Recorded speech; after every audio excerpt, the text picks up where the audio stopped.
त्रातार मिंद्र मवितार मिंद्रम हवे हवे। फिर कहता है यजुर्वेद,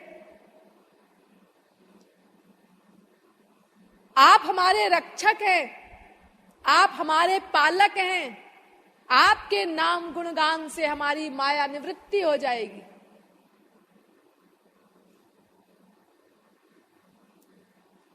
यानी बार बार देखो वेद मंत्रों में, ढेरों वेद मंत्रों में, तया नस्तन्वा शंतमया गिरिशंताभिचाकशी ही। फिर कहता है यजुर्वेद, यानी भगवान के नाम गुण आदि का संकीर्तन करने से ही कल्याण होगा जीव का, माया निवृत्ति होगी। ढेरों वेद मंत्र हैं। अरे जो पुरुष सूक्त है वो तो पूरा भगवान का गुणगान ही है, जो बहुत प्रख्यात है, सर्वविदित है। सहस्र शीरेखा पुरुखः सहस्राक्षः सहस्रपात सभूमिग्वं सर्वतः स्पृत्वा त्यतिष्ठद्दशांगुलम्।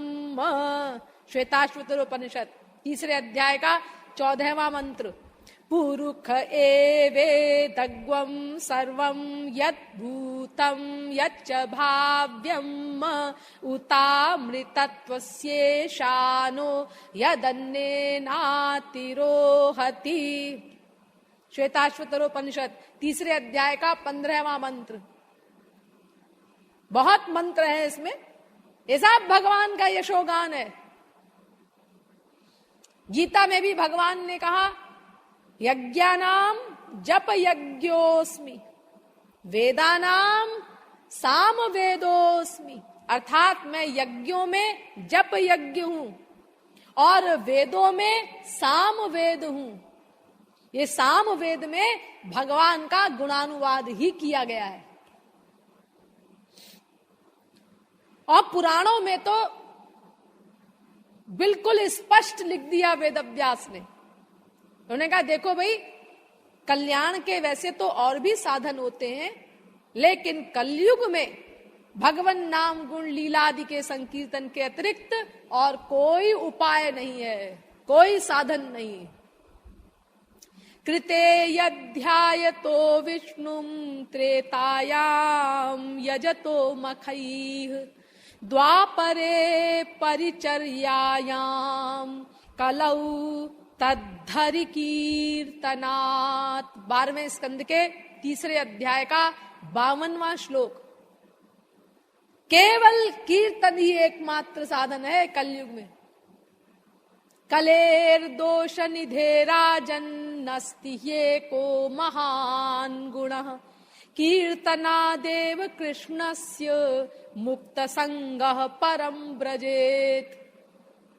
भागवत 12वें स्कंद के 3 अध्याय का 51वां श्लोक। अर्थात ये कलयुग अवगुणों का भंडार है, सारी बुराइयां भरी पड़ी है कलयुग में, लेकिन एक बहुत बड़ा गुण है इस कलयुग में। वो क्या है?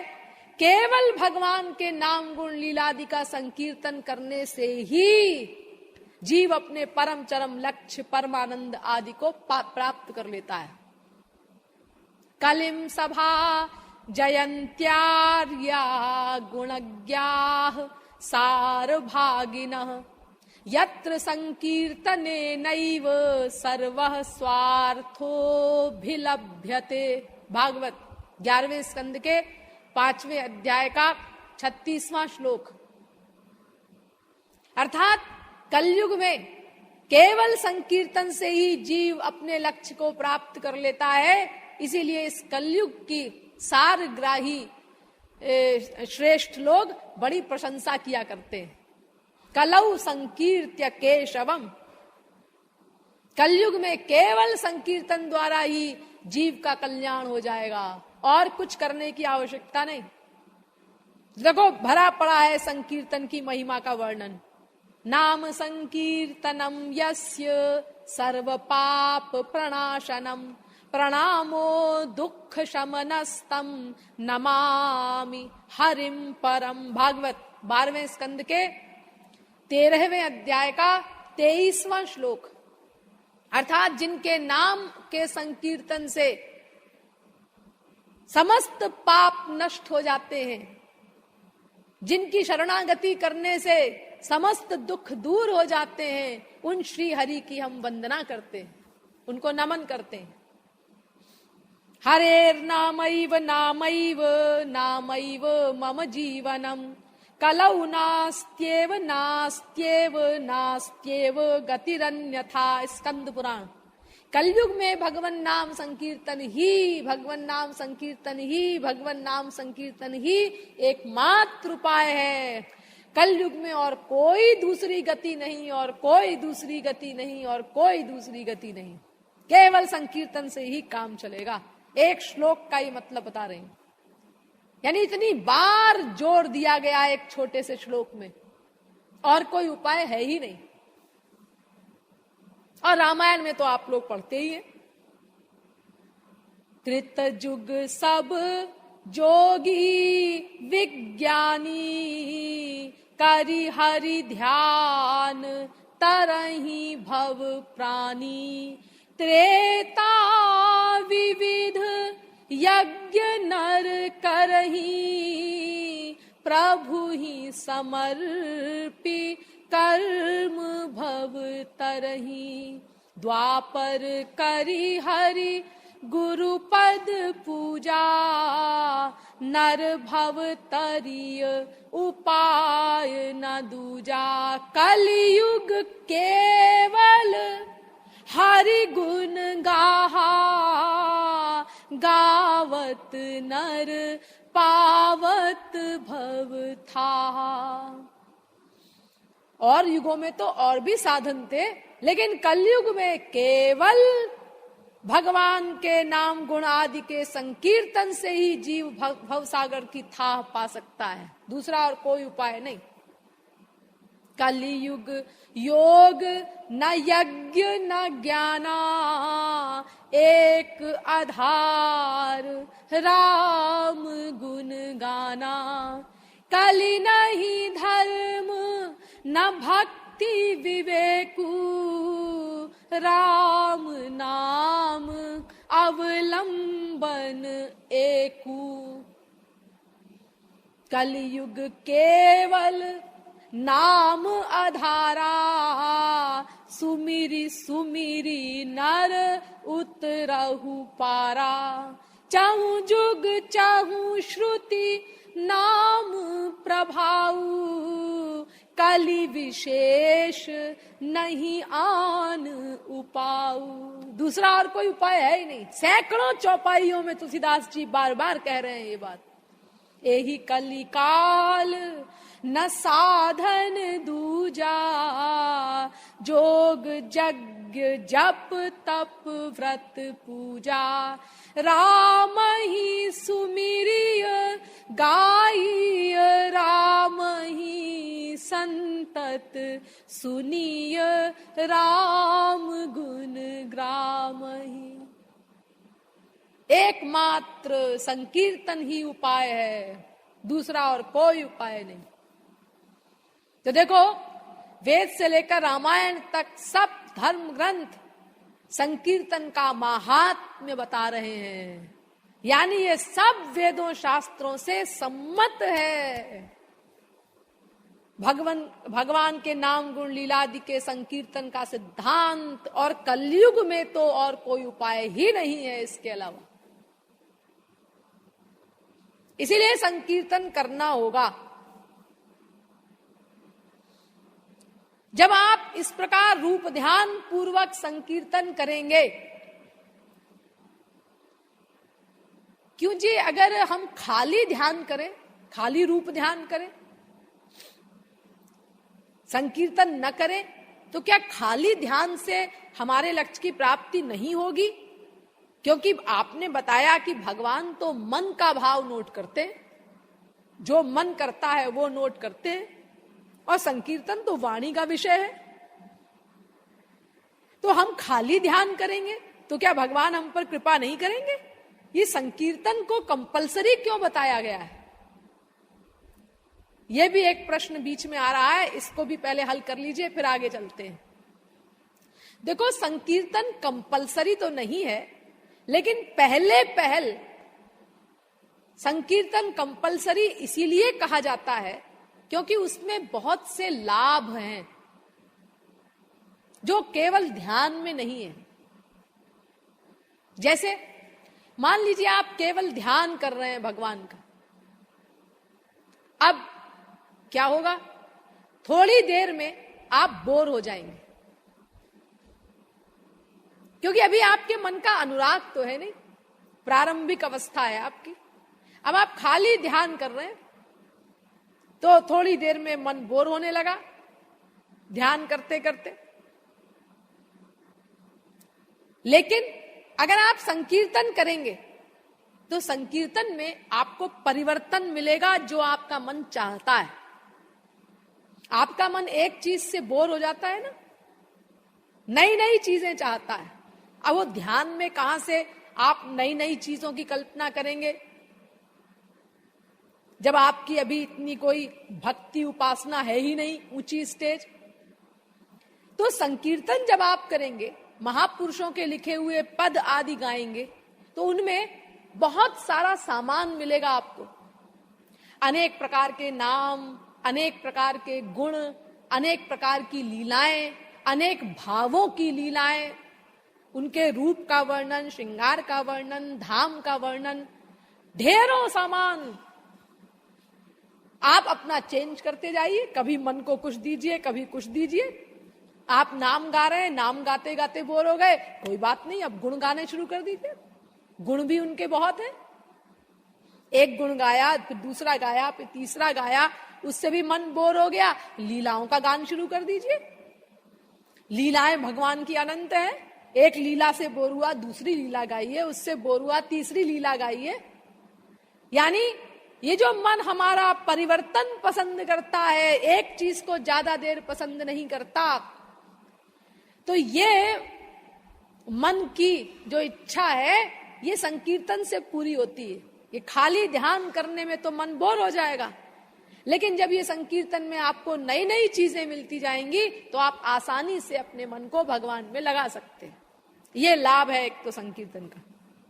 दूसरा लाभ ये है कि जब आप खाली ध्यान कर रहे हैं तो गृहस्थ में है आप, अब कोई आवाज हुई बाहर, बच्चे ने प्लेट गिरा दी, बीबी ने थाली गिरा दी, अरे होता रहता है गृहस्थी में, कभी कुछ गिरता है, कभी कुछ टन्न पन्न झन्न बन्न होता रहता है, तो आपका ध्यान तुरंत वहां चला जाएगा और उसका चिंतन करने लगेगा। तो अब भगवान से हट गए, मन को ही तो उपासना करनी है, आपका मन भगवान से हटके उस चीज में चला गया। बच्चा रो रहा है, आपका ध्यान चला गया। अब ध्यान चला गया, लेकिन फिर आपने अपने को संभाला, अरे रो रहा है लेकिन अब रोने दो, अब हमको तो 1 घंटा ध्यान करना है। हाँ, लेकिन वो रोए जा रहा है, ये उठाती क्यों नहीं उसको गोद में, चुप क्यों नहीं कराती, खैर छोड़ो, अपन को तो ध्यान करना है, ध्यान करो। लेकिन वो रोए जा रहा है, अब तीसरी बार आप कंट्रोल नहीं कर पाए, अरे क्या कर रही है, बच्चे को क्यों नहीं उठाती, इतनी देर से रो रहा है। लो, वो उपासना वगैरह तो बंद हो गई, विराट रूप प्रकट हो गया। अब आप क्या भक्ति करेंगे? तो देखो, ये ध्यान में ये गड़बड़ी आएगी। लेकिन जब आप संकीर्तन करेंगे तो एक तो आपके गाने की आवाज होगी, आप गा रहे हैं जोर जोर से। दूसरी, महापुरुष लोग कहते हैं कि साथ में कोई वाद्य ले लो। आपने देखा होगा महापुरुषों के चित्रों को, तुकाराम जी हैं, मीराबाई हैं, नारद जी हैं, ये कोई ना कोई वाद्य लिए रहते हैं। कोई अपना झांझ लेके उसी को बजा रहा है, कोई इकतारा लिए हुए है। इसके पीछे साइंस है। जब हम कोई वाद्य का सहारा ले लेंगे तो उस वाद्य की आवाज से बाहर के शब्द हमारे कान में जाकर के हमारी साधना को डिस्टर्ब नहीं करेंगे। तो आप कोई वाद्य ले लीजिए, लेकिन जी हमें तो कुछ बजाना आता नहीं, हारमोनियम वगैरह कुछ भी, अरे तो बजाने की जरूरत नहीं है, खाली बाहर के डिस्टरबेंस को रोकना है आपको, तो 2-3 स्वर खोल लीजिए हारमोनियम के, बस बजाते जाइए आप। कोई भी 2-3 स्वर खोल के, अब वो पी पी पी पी बोल रहा है तो उसकी आवाज से बाहर जो डिस्टरबेंस हो रहा है वो आपको असर नहीं कर रहा है, बाहर के शब्द बाधक नहीं बन रहे हैं आप। या कुछ झांझ ले लिया, उसी को टुन टुन टुन टुन बजाते जाइए, एक तारा ले लीजिए, उसी को टुन टुन बजाइए। उसकी साइंस केवल इतनी है कि बाहर के शब्द आपके ध्यान को गड़बड़ न करें। तो इसीलिए संकीर्तन में देखो ये फायदा भी है, खाली ध्यान में गड़बड़ है। तीसरी बात एक और भी है जो लाभ है संकीर्तन का। खाली ध्यान जब कोई करता है तो क्या होता है, अभी रूप ध्यान तो कोई विशेष बन नहीं रहा है, तो आंख बंद की, ध्यान बनाने की चेष्टा की, अब वो थोड़ा अच्छा लगा और आनंद आया और गए, यानी नींद आ गई। सो जाते हैं लोग बाकायदा ध्यान करते करते, और उनसे कोई पूछे आज तुम साधना करते करते सो गए थे? नहीं नहीं, वो तो हम श्री कृष्ण का ध्यान कर रहे थे ना, हाँ, तो ध्यान करते करते हमारी समाधि हो गई थी। अच्छा यानी अपनी झेप को ऐसे छिपाते हैं झूठ बोल के, समाधि की अवस्था में पहुंच गए। तो देखो ये गड़बड़ होती है। लेकिन जब आप कीर्तन करेंगे, आपके हाथ भी बिजी हैं, एक वाद्य बजाए जा रहे हैं, आप वाणी से गा रहे हैं, आपकी रसना भी व्यस्त है, फिर जो गा रहे हैं उसको कान सुन भी रहे हैं, तो ये सब जब, और ध्यान भी आपका बन रहा है उसके अनुसार, तो मन को भी आनंद आ रहा है, यानी इस प्रकार आपकी इंद्रिय मन बुद्धि सब व्यस्त हो जाती हैं, तो फिर निद्रा देवी की कृपा आसानी से नहीं हो पाती। और खाली ध्यान में अपना निद्रा बड़ी आसानी से आ जाती है, तो फिर आप सोते ही रहेंगे, तो फिर साधना क्या करेंगे? हाँ, आप बुलाते हैं ना नींद को। एक बार भक्तों ने मिलकर के भगवान के दरबार में नींद के खिलाफ मुकदमा दायर किया, तो कि ये बहुत तंग करती है, जब हम ध्यान करने बैठते हैं तो नींद आ जाती है बीच में, तो हम कैसे आपको प्राप्त करें? तो भगवान ने निद्रा देवी से कहा, क्यों तुम हमारे भक्तों को क्यों तंग करती हो? ये हमारा ध्यान करते हैं, तुम जाकर के इन पर आक्रमण कर देती हो। ये बेचारे हमको पाने के लिए कोशिश कर रहे हैं मानव देह प्राप्त करके। तो निद्रा देवी ने कहा कि प्रभु, ये आपके भक्त हैं, इसीलिए इनकी अवज्ञा मुझसे नहीं होती, मुझे इनका मान रखना पड़ता है। क्या मतलब अगर आपके भक्त मुझे बुलाएं तो फिर मैं अगर न जाऊं तो फिर ये इनकी अवज्ञा होगी ना, आपके भक्तों का अपमान होगा। क्या मतलब ये बुलाते हैं? मतलब ये मुझे कहते हैं आजा बार बार जब ये करते हैं, फिर मैं नहीं आती कि भाई आपके भक्त हैं, साधना कर रहे हैं, क्यों डिस्टर्ब करें। लेकिन जब ये बार बार करते हैं तो मुझे आना पड़ता, मैं क्या करूं? तो देखो ये गड़बड़ होती है उपासना करने में, जब हम खाली ध्यान करते हैं। लेकिन जब हम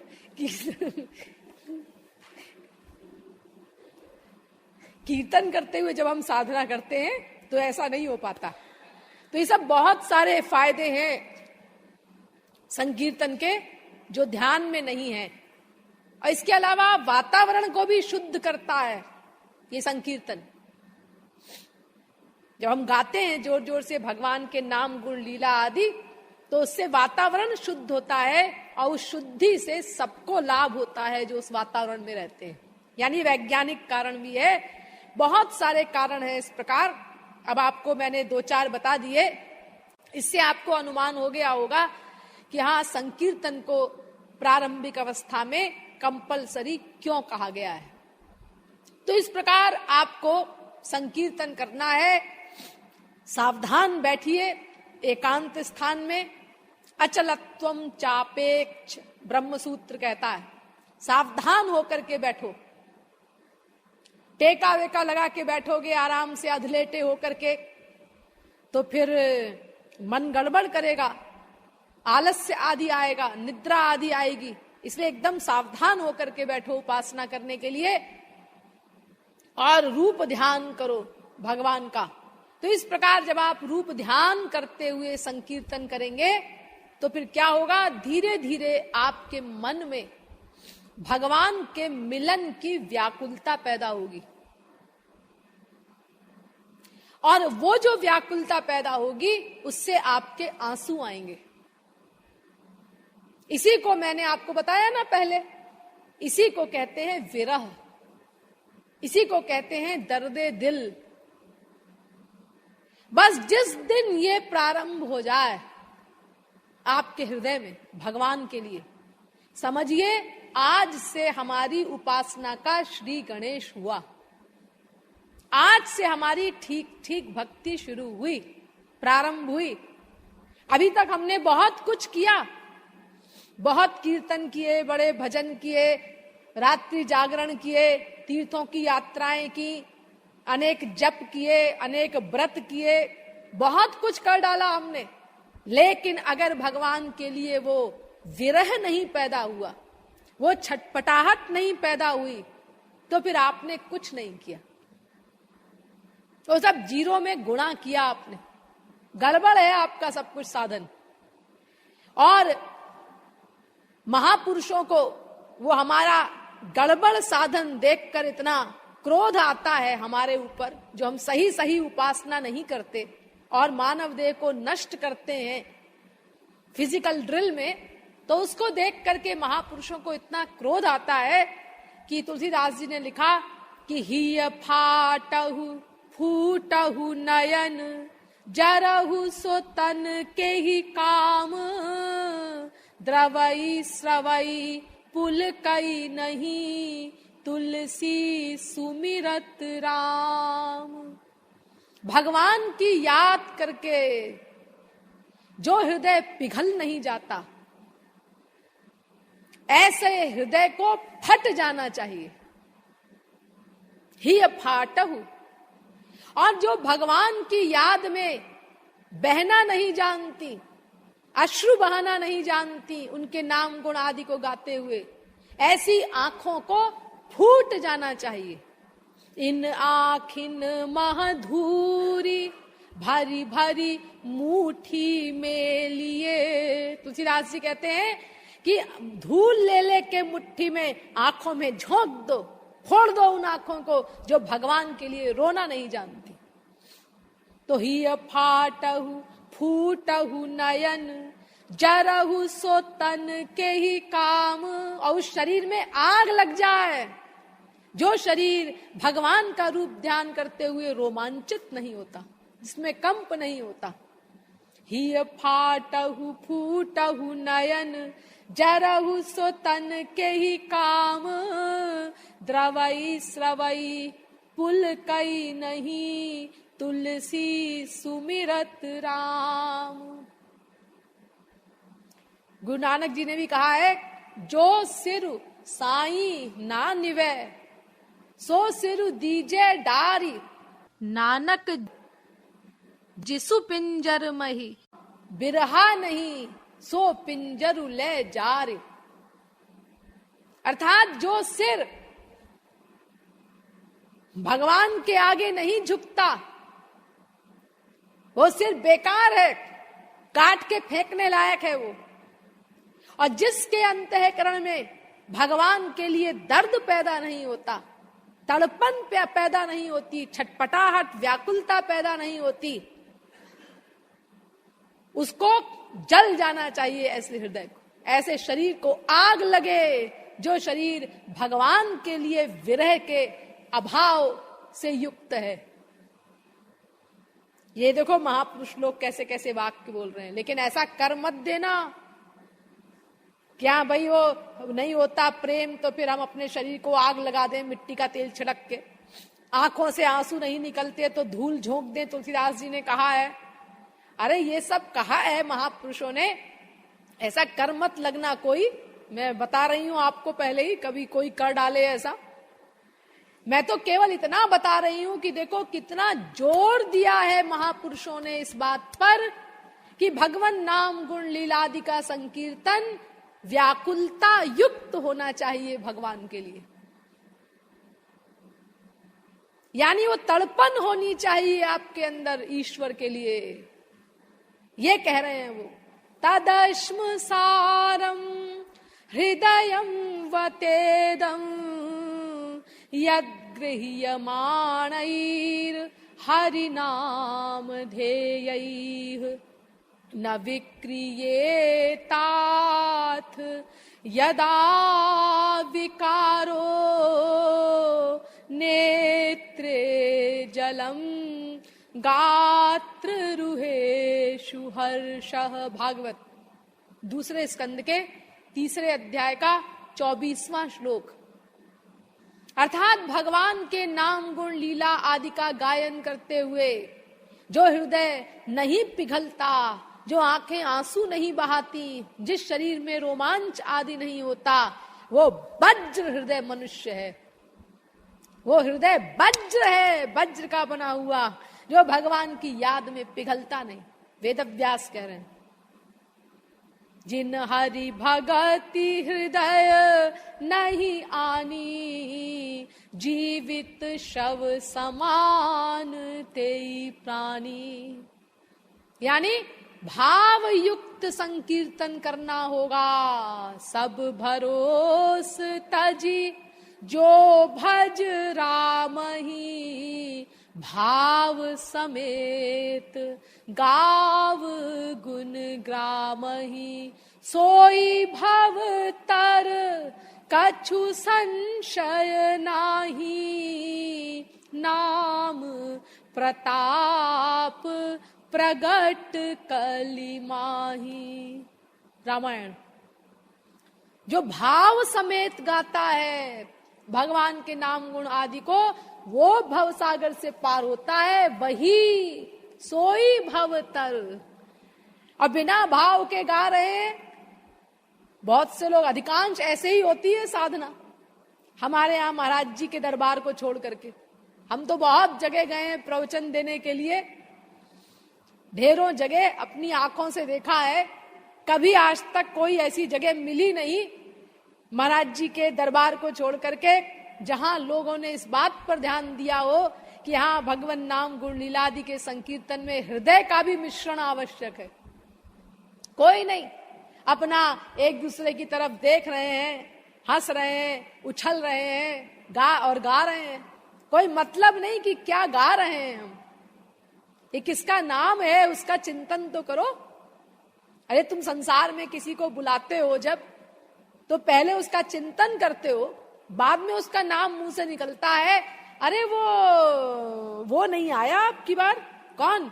अरे वो है ना वो, अरे वो ऐसा ऐसा है, वो उसकी ऐसी आंखें हैं, वो ऐसे तिलक लगाता है और वो ऐसे पीले रंग के कपड़े पहनता है। अरे कौन, नाम तो बता। अरे वो बरेली के वो श्रीवास्तव जी। देखो चिंतन हो रहा है और नाम बाद में निकला।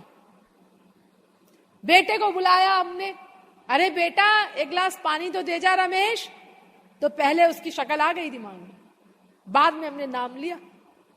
अब भगवान के नाम आदि के कीर्तन में रूप ध्यान से मतलब नहीं, गाए जा रहे हैं हरे राम राम राम हरे हरे, और मन अपना देख रहा है वो स्त्री का हार बड़ा सुंदर है, ये झांझ कैसे बजाता है, उटपटांग ठीक नहीं बजाता, बेताला बजाता है, ये देखो बड़ा दिखा रहा है कि हमारे अंदर बड़ी भक्ति है। मन ये सब कर रहा है और वाणी से गुणगान हो रहा है, कीर्तन का गान हो रहा है। ये कैसी उपासना है जी? नामोपास्व। शास्त्र कहते हैं नाम में नामी की भावना से युक्त होकर के संकीर्तन करना होगा तुमको। यथा प्रतिमाम विष्णु बुद्ध्या उपासते तद्वत। शंकराचार्य ने कहा जैसे भगवान की प्रतिमा में भगवान की भावना करने से उस प्रतिमा का लाभ मिलता है, ऐसे ही भगवान के नाम में भगवान की भावना जब तक तुम नहीं करोगे तब तक उस नाम का लाभ नहीं मिलेगा तुमको। रूप ध्यान करो, उसमें भगवान को बैठाओ, तब लाभ होगा। और वो हम करते नहीं, अपना ऐसे ही फिजिकल ड्रिल कर रहे हैं। तो देखो सब महापुरुष लोग जोर दे रहे हैं, सब ग्रंथ जोर दे रहे हैं कि वो संकीर्तन भावपूर्ण होना चाहिए, भगवान के लिए विरह व्याकुलता से युक्त होना चाहिए। देखो भगवान कह रहे हैं रामायण में मम गुण गावत पुलक शरीरा, गद गद गिरा नयन बह नीरा। जब मेरे गुण आदि को गाओ तो शरीर पुलकित हो जाए, तुम्हारा आनंद में रोमांचित हो जाए, और वाणी गदगद हो जाए प्रेम में, और आंखों से आंसू बहें। इस प्रकार संकीर्तन करो। ये देखो भगवान स्वयं कह रहे हैं, ये तो हिंदी में है, समझ में आ रही होगी आपको। मम गुण गावत पुलक शरीरा, गद गद गिरा नयन बह नीरा। गौरांग महाप्रभु कहते हैं बिल्कुल यही बात। नयनम गलदश्रुधारया, वदनम गद गद रुद्धया गिरा, पुलकैर निचितम वपुः कदा तव नाम ग्रहणे भविष्यति। ऐसा दिन कब आएगा हे श्री कृष्ण, जब आपके नाम गुण आदि को गाते हुए नयनम गलदश्रुधारया, मेरी आंखें आंसू बहाएंगी, और वदनम गदगद रुद्धया गिरा, और मेरी वाणी गदगद हो जाएगी, कंठ अवरुद्ध हो जाएगा, और पुलकैर निचितम वपुः, शरीर के रोंगटे खड़े हो जाएंगे, रोमांच होगा। ऐसी स्थिति आपका नाम लेते हुए मेरी कब आएगी? अरे वो तो भगवान के अवतार थे, हम लोगों का प्रतिनिधित्व करते हुए बोल रहे हैं, यानी ये बता रहे हैं कि ऐसी स्थिति होनी चाहिए संकीर्तन करते समय, तब लाभ होगा। सबने कहा है एक स्वर से, कबीर हंसना दूर कर, रोने से कर प्रीत, बिनु रोए किन पाइया, प्रेम पियारो मीत। रोने से प्रेम करो, बिना रोए वो किसी को नहीं मिला आज तक। हंसी हंसी कंत न पाइए, जिन पाया तिन रोए। गुरु नानक जी कहते हैं जिनको भी वो प्रियतम मिला है वो रोने से ही मिला है। इसलिए रोना सीखो मनुष्यों भगवान के लिए। स्वामी रामकृष्ण परमहंस के शब्द हैं, wherein does the strength of an aspirant lie? यानी एक साधक की शक्ति किस चीज में है जिससे वो अपने साधना के लक्ष्य को प्राप्त करता है। तो इसका उत्तर ये स्वयं कह करके वो स्वयं इसका उत्तर देते हैं, He is a child of God and tears are his greatest strength. As a mother fulfills the desires of a child who weeps and importunates her, so does the Lord grant to his weeping child whatever he is crying for. अर्थात एक साधक की सबसे बड़ी शक्ति है उसके आंसू, क्योंकि वो भगवान की संतान है। अमृतस्य वै पुत्राः, सब जीव मेरी संतान है, भगवान कहते हैं। तो जैसे एक बच्चा रोए और बार बार माँ से आग्रह कर रहा है, पीछे पड़ा हुआ है, मुझे ये चीज चाहिए, मम्मी मुझे चॉकलेट दो, अलमारी में से निकाल के चॉकलेट दो, रोए जा रहा है, जिद किए जा रहा है, तो फिर मम्मी कहती है अच्छा ले, उसकी इच्छा पूरी करती है। फिर रो रहा है वो, इतनी देर से जिद कर रहा है। तो ऐसे ही जब हम रो करके भगवान से कोई चीज मांगते हैं तो फिर भगवान को हमारी उस कामना को पूरा करना पड़ता है, यानी रोने से मिलते हैं भगवान। ये देखो स्वामी रामकृष्ण परमहंस भी कह रहे हैं, let me burn out for God. Henry Martin नामक फिलोसोफर ने कहा है, मेरा हृदय भगवान के लिए जले, मैं दिन रात भगवान के वियोग में जलता रहूं, मेरी ऐसी स्थिति हो जाए। मसनबी मौलाना जलालुद्दीन रूमी ने एक ग्रंथ लिखा है मसनबी, बड़ा प्रसिद्ध ग्रंथ है वो।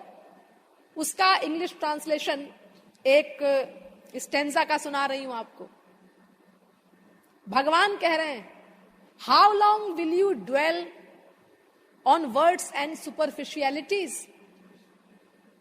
अ burning heart is what I want, consort with burning, kindle in thy heart the flame of love।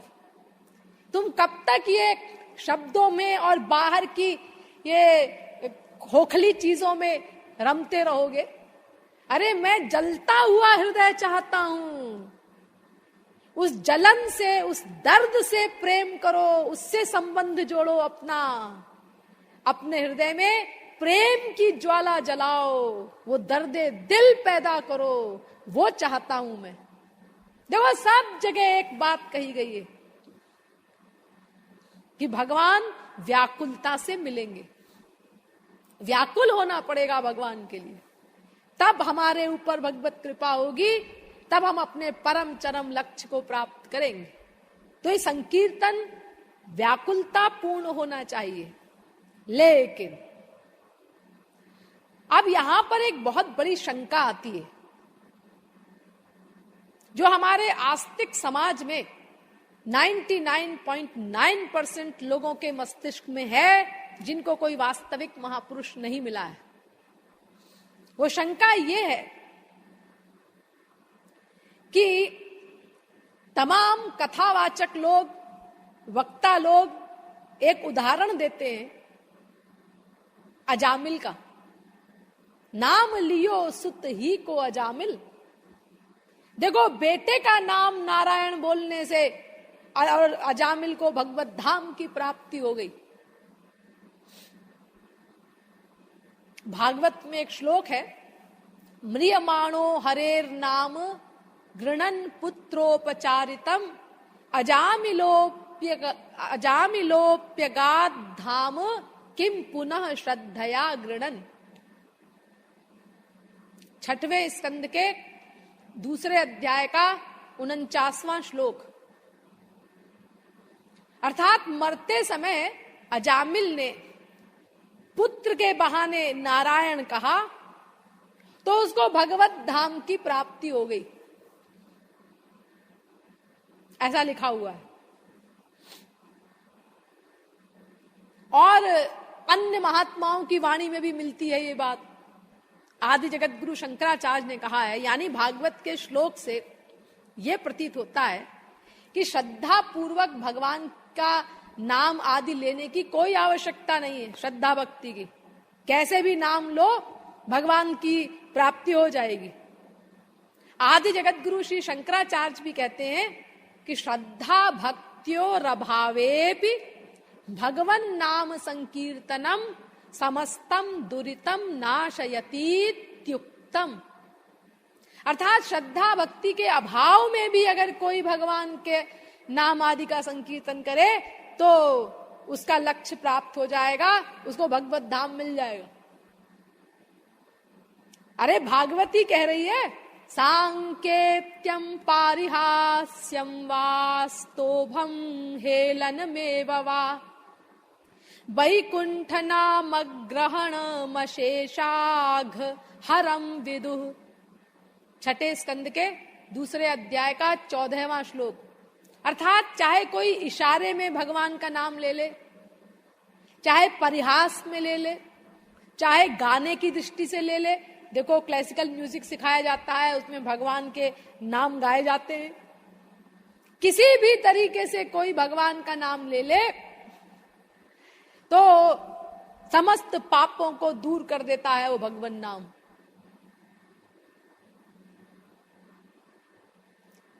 और रामायण में भी आपने पढ़ा होगा, भाव कुभाव अनख आलस हूँ, नाम जपत मंगल दिशि दस हूँ।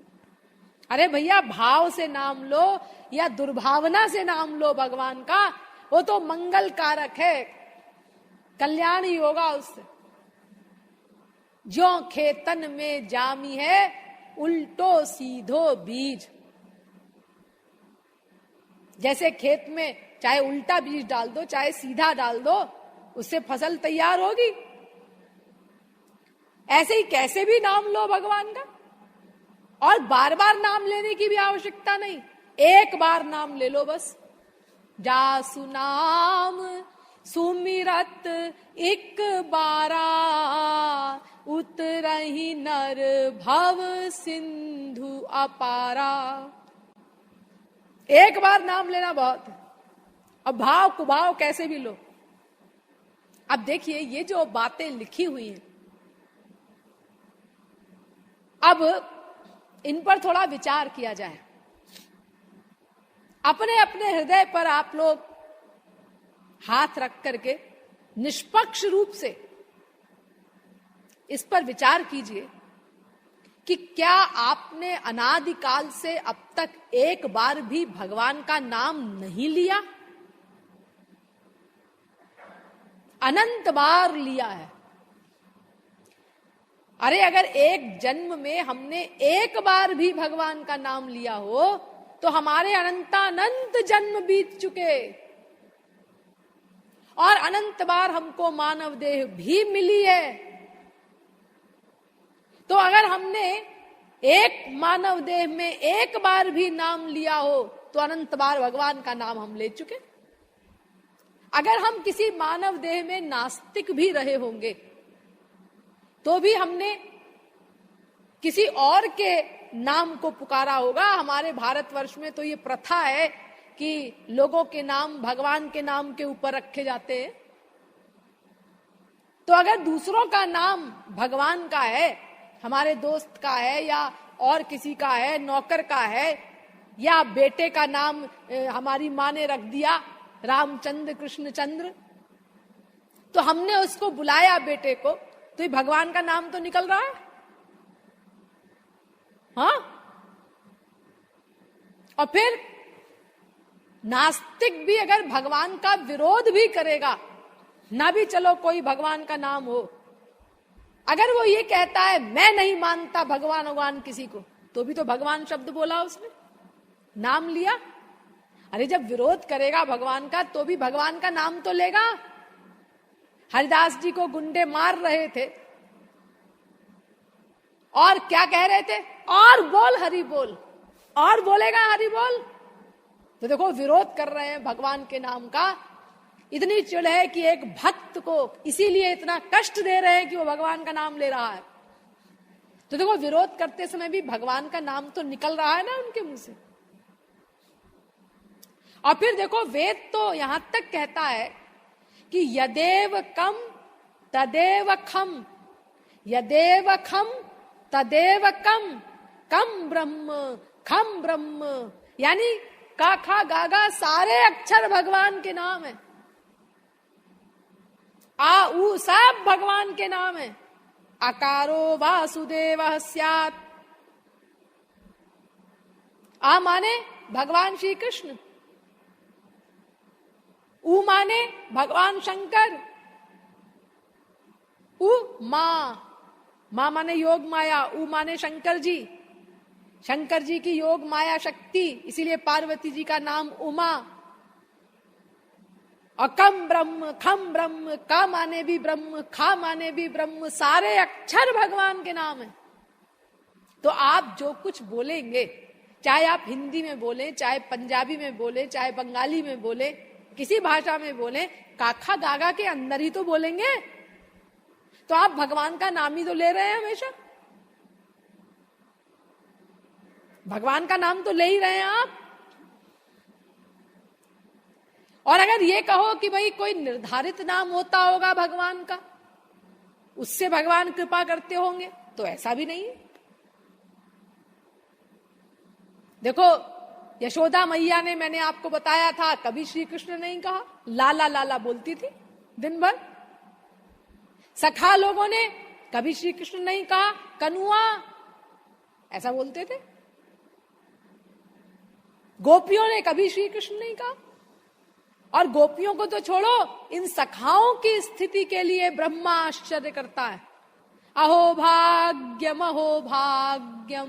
नंद गोप व्रजौकसाम यन्मित्रम परमानंदम पूर्णम ब्रह्म सनातनम।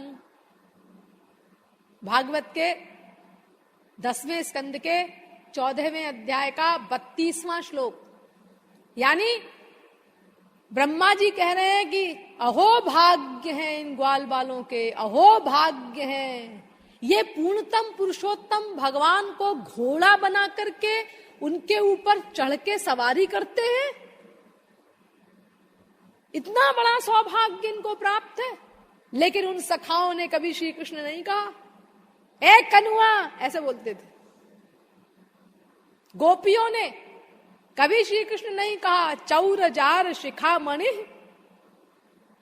इन शब्दों से बुलाती थी। चैतन्य महाप्रभु देखो क्या कह रहे हैं, यथा तथा वा विदधातु लंपटो मत प्राणनाथस्तु स एव नापरः।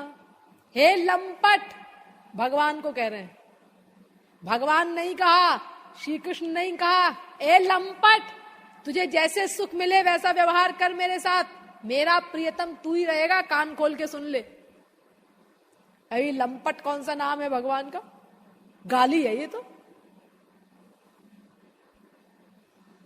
यानी देखो ये सब भगवान के नाम ही तो हैं, आप कुछ भी बोले, किसी भाषा में रख दीजिए।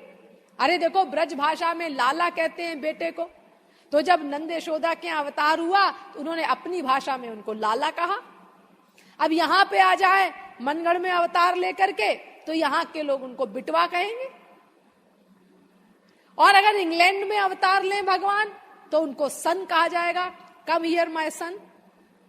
तो क्या ये सन और ये बिटवा भगवान का नाम नहीं होगा?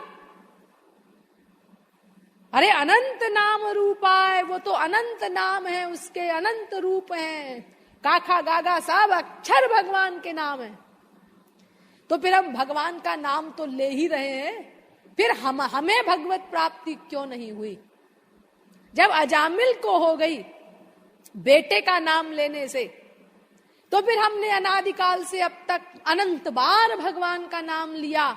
और जब वेद कहता है काखा गागा सब अक्षर भगवान के नाम है, तो इन्हीं से बना करके हम कोई वाक्य बोलते हैं, तो भगवान का नाम तो हम ले ही रहे हैं, लेकिन हमारा तो अंतःकरण भी शुद्ध नहीं हुआ।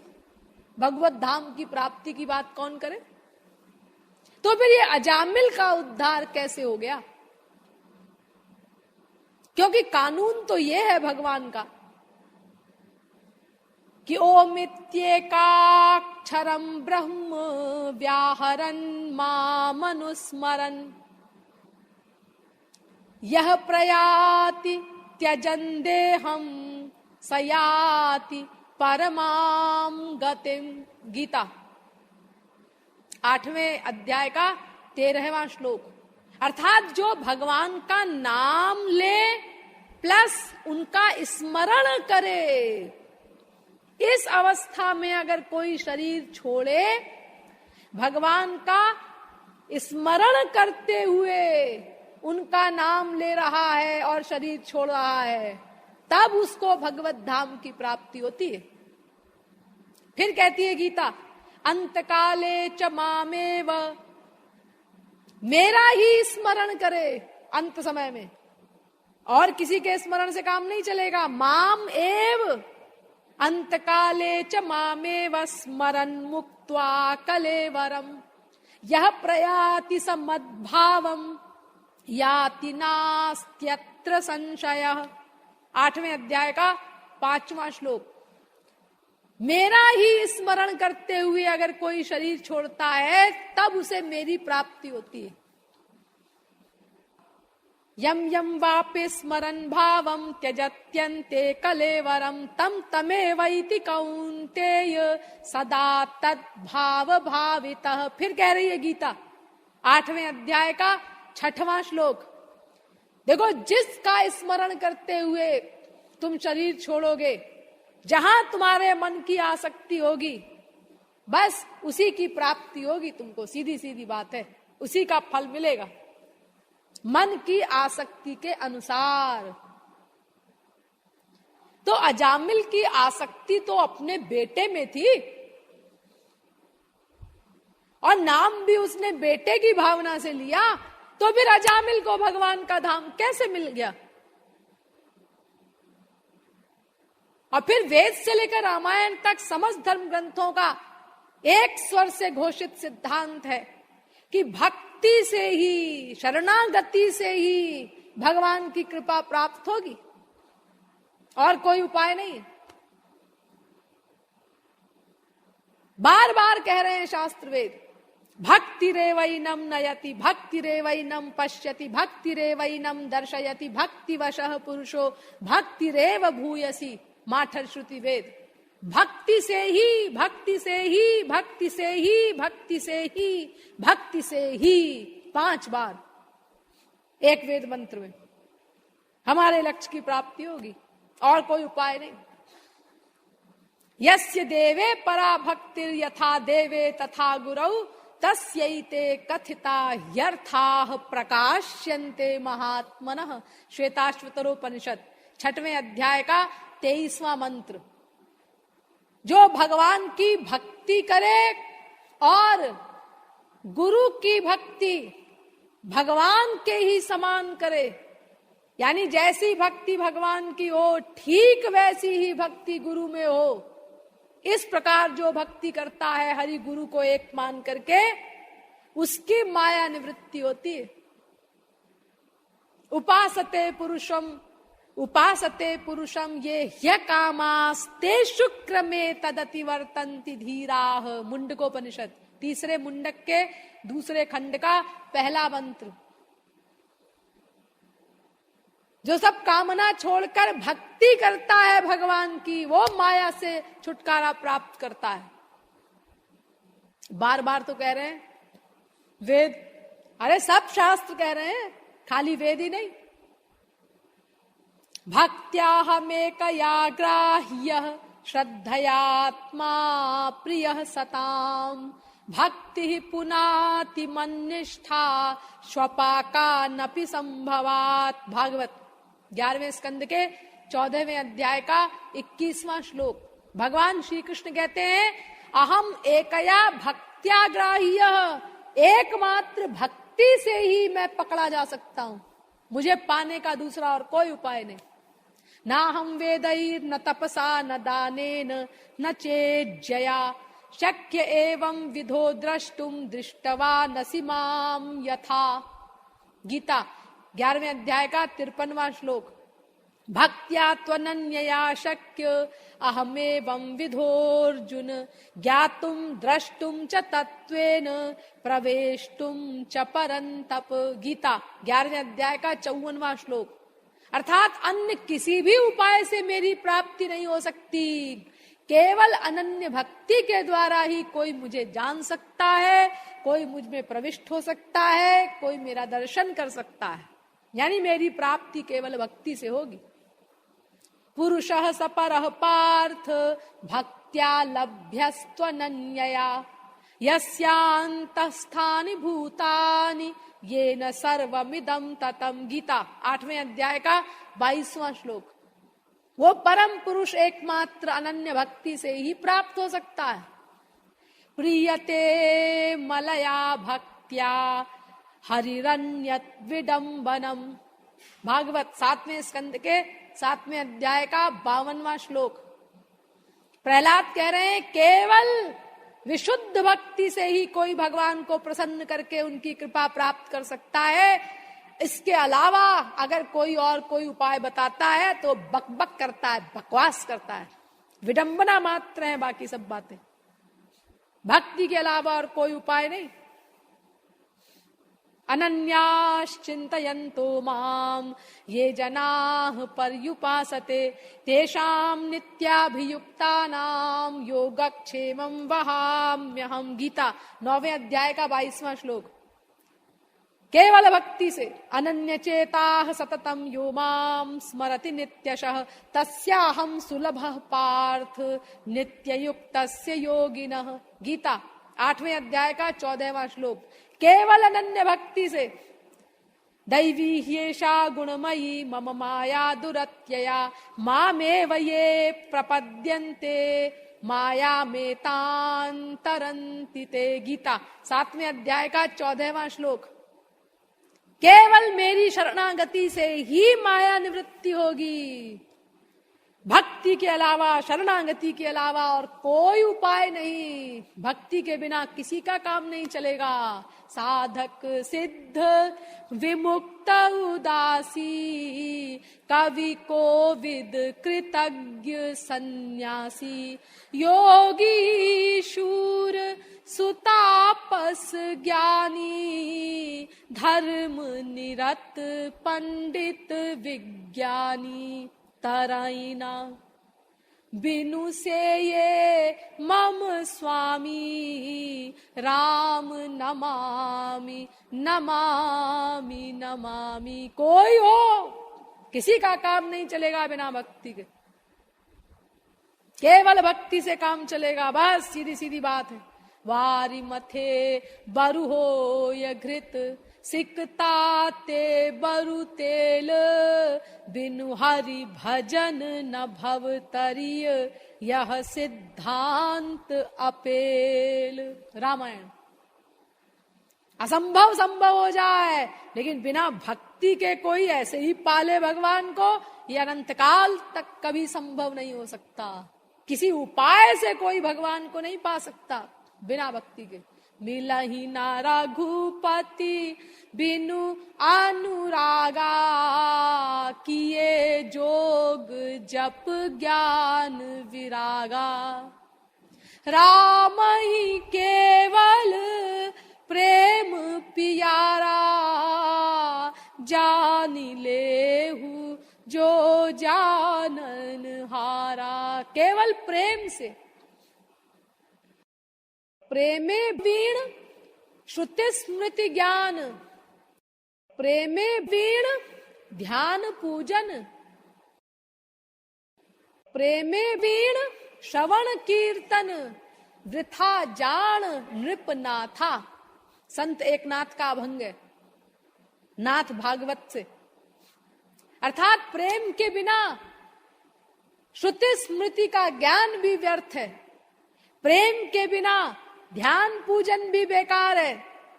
प्रेम के बिना श्रवण कीर्तन सब निरर्थक है। प्रेम से ही भगवान की कृपा प्राप्त होगी और कोई उपाय नहीं। सबका एक स्वर से घोषित सिद्धांत। तो जब बिना भक्ति के, बिना शरणागति के चैलेंज कर रहे हैं सारे संत, सारे ग्रंथ, सारे पंथ, प्रेम से ही भगवान मिलेंगे, तो फिर ये अजामिल को कैसे भगवान मिल गए?